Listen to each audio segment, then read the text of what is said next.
আজ আপনাদের সাথে এমন মজাদার একটি রেসিপি শেয়ার করব, জাস্ট এই একটা তরকারি দিয়ে আপনারা অনায়াসে ভাত শেষ করতে পারবেন। সো আজ আমি বড় বড় ট্যাংরা মাছ দিয়ে টমেটো দিয়ে ভুনা করব, আর এই ঝাল ঝাল ভুনাটি খেতে অনেক মজা হয়। ফার্স্টেই আমি একটা প্যানে দিয়ে দিচ্ছি তেলটা গরম হতে হতে এখন আমি ট্যাংরা মাছগুলোকে লবণ আর হলুদ দিয়ে মাখিয়ে নিব। আমি খুব ভালো করে মাছগুলো কেটে ধুয়ে নিয়েছি।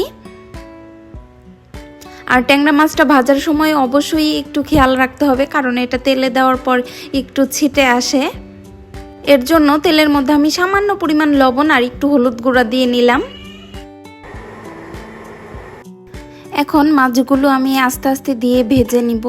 আমি একটু দূর থেকে দেওয়ার ট্রাই করতেছি, এই পর্যায়ে তেলটা আমার হাতে লেগে গিয়েছিল। এখন আস্তে আস্তে আমি একটু ভালো করে কড়া করে ভেজে নেব।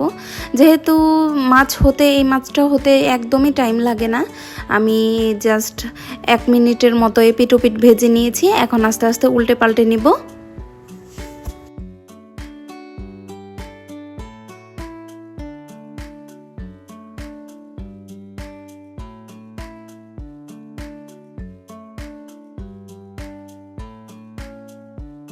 আমার মাছগুলো ভাজা হয়ে গিয়েছে খুব কড়া করে। এখন মাছগুলো উঠিয়ে নিচ্ছি, আর ওই একই প্যানে আমি সামান্য পরিমাণ আরও কিছু তেল অ্যাড করে দিচ্ছি। আর ওই তেলে দিয়ে দিচ্ছি পেঁয়াজ আর কাঁচামরিচ কুচি। এখন ভালো করে একটু ব্রাউন কালার আসা পর্যন্ত ভেজে নেব। এখন আমি সামান্য পরিমাণ পানি দিয়ে দিচ্ছি, যাতে মশলাটা দেওয়ার সময় পুড়ে না যায়। এখন দিয়ে দিলাম সামান্য পরিমাণ আদা রসুনের পেস্ট, দিয়ে দিচ্ছি পরিমাণ মতো লবণ। এখন দিয়ে দিব সামান্য পরিমাণ হলুদ গুঁড়ো, আর দিয়ে দিচ্ছি ধনিয়া গুঁড়ো, আর এখন দিব একটু লাল মরিচের গুঁড়ো। একটু বেশি করেই দেবো, যেহেতু ভুনাটা আমি একটু ঝাল ঝাল টাইপের করব, দ্যাটস ওয়াই। এ পর্যায়ে আমি আরও কিছুটা পানি দিয়ে মশলাটা খুব ভালোভাবে কষিয়ে নিব। আমি মাঝখানে একটু ঢাকনা দিয়ে ঢেকেও দিয়েছিলাম। এই তো আমার মশলাটা খুব ভালোভাবে কষানো হয়ে গিয়েছে।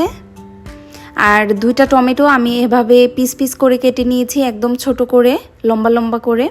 এখন সেই টমেটোটা দিয়ে দিব। টমেটোটা যেহেতু একটু শক্ত শক্ত টাইপের ছিল, দ্যাটস ওয়াই আমি একটু আগেই দিয়ে দিলাম। আর মাছ যেহেতু অলরেডি কুক হয়ে গিয়েছে ভাজার সময়ই। এই তো টমেটোটা আমার ভালো করে কষানো হয়ে গিয়েছে। এখন সেই মাছগুলো আমি দিয়ে জাস্ট একটু কয়েক সেকেন্ডের জন্য নাড়াচাড়া দিয়ে নিব। এখন ঝোলের জন্য পানি আর টমেটোটা সেদ্ধ হতে যে পানিটা লাগবে ওই পরিমাণ অনুযায়ী পানিটা আমি অ্যাড করে দিচ্ছি। এখন ঢাকনা দিয়ে ঢেকে আমি একদম মিডিয়াম লো আঁচে আমি ধীরে ধীরে তরকারিটা রান্না করে নিব।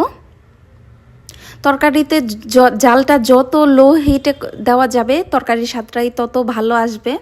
আমি এর মাঝখানে একটু বারবার উল্টে পাল্টে নিচ্ছিলাম আর ঢাকনাটা খুলে দেখছিলাম কি পর্যায়ে আছে। আমার তরকারিটা অলরেডি ডান। আমি জাস্ট আর কয়েক সেকেন্ডের মতো রেখেই চুলার জালটা অফ করে দেব। দেখুন আমি একটু গা মাখা ঝোল রেখেছি, আপনারা চাইলে ঝোলটা আর একটু পাতলাও করতে পারেন। আর এই তরকারিটা খেতে এত মজা হয়েছিল, আপনারা অবশ্যই একবার হলেও ট্রাই করে দেখতে পারেন।